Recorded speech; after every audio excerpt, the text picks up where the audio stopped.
Thank you, Mr. Chairman. Mr. Secretary, thank you for your service to our country. I have to say, though, that this hearing, for many Americans watching, has been quite nauseating thus far. The carefully read, scripted statements. I'm not sure you're here to answer questions, sir. I suspect that you're here to present a prepared narrative to the inquiries of Congress. You had stated that we're not saying don't come.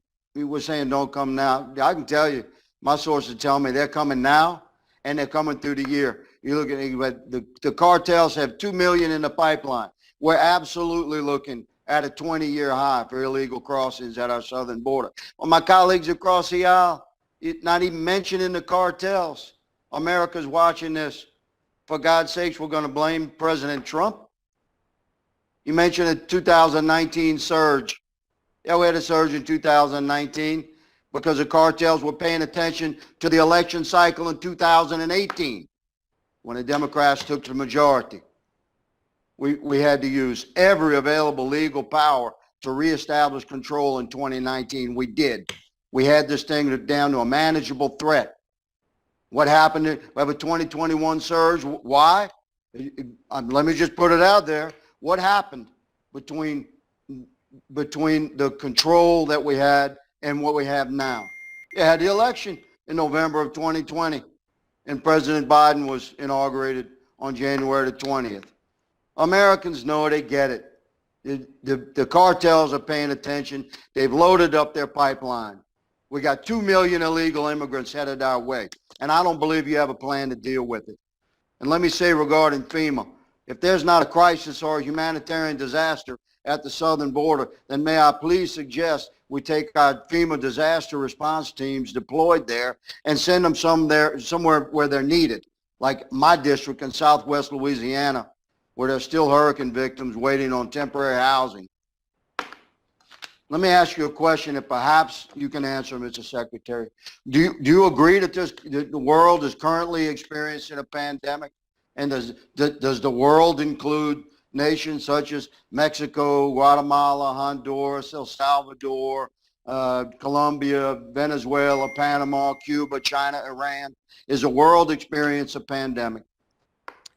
Congressman, let me assure you of one thing before I answer your question, which is, despite our strong differences of opinion, I look forward to working with you towards shared goals. That's very kind of you. Are we experiencing a pandemic? Of course, the world is experiencing a pandemic. Okay, we're experiencing a pandemic, and we're experiencing massive surges of illegals crossing our southern border. You're the head of the Department of Homeland Security. Are we testing individuals in the facilities prior to their release into the United States? Simple question. And I have a very direct answer. Thank you, Congressman.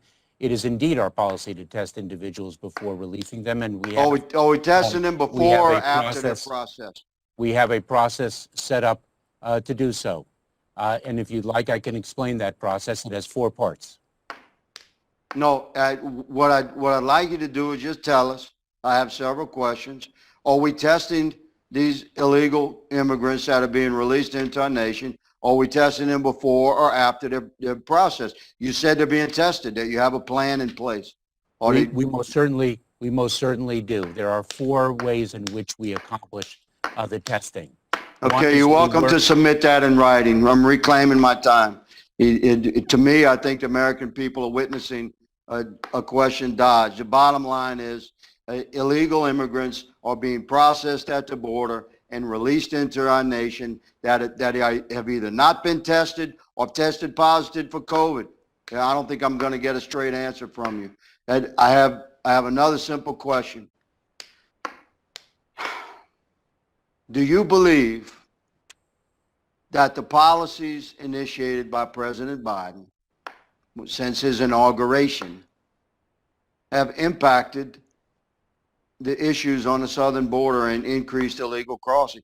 Do you believe the cartels were paying attention all last year when then candidate Biden was messaging that he was going to weaken the law enforcement mission, provide some kind of a path towards amnesty or citizenship, process when the illegal crossings in a manner that was more conducive to their reception in the United States. He messaged that again and again and again. Do you think the cartels heard that? Do you think that maybe has something to do with what we're dealing with right now? Congressman, I share a background with Ranking Member Katko and Congressman McCall. My goodness gracious. I'm not going to get a yes or no out of you. You know what I'm going to do? I'm going to submit my questions in writing because you're not here to answer hard questions, sir. You're here to repeat narratives that's been prepared by staff and attorneys. And I don't appreciate you dodging these questions. Mr. Chairman, I'm going to yield my time and submit my questions officially in writing to the Secretary, and I'm going to expect them to be answered. And if they're not, we're going to make some noise. I yield.